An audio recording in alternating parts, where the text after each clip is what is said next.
We read the absolutely true diary of a part-time Indian, and we were sucked in. Junior, a young Indian kid living on the reservation, is faced with so many challenges.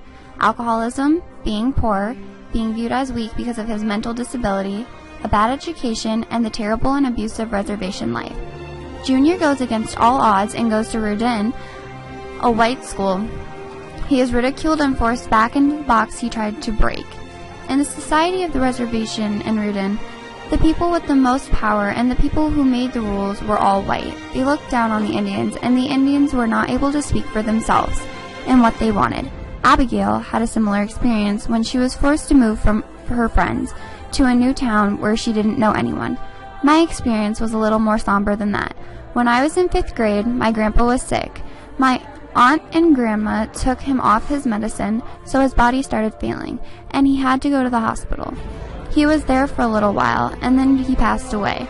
Before he passed away, my grandma and aunt went to the doctor and forged his signature on a do not resuscitate form. When his heart failed, the doctors and staff were not able to go in and bring him back. I couldn't say anything, and I couldn't do anything. Junior decided he was sick of not having a say. He was sick of being forced in that little box he did not belong in. So naturally, he punched the biggest guy in the face. Surprisingly, everyone respected him after that. He was a regular guy at Rudin. Now, the best way to make a change is not to punch someone in the face. You need to make yourself heard and not give up. You need to use your words. Junior also did that.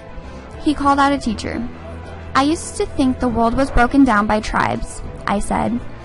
"By black and white, by Indian and white. But I know that isn't true. The world is only broken into 2 tribes, the people who are jerks and the people who are not."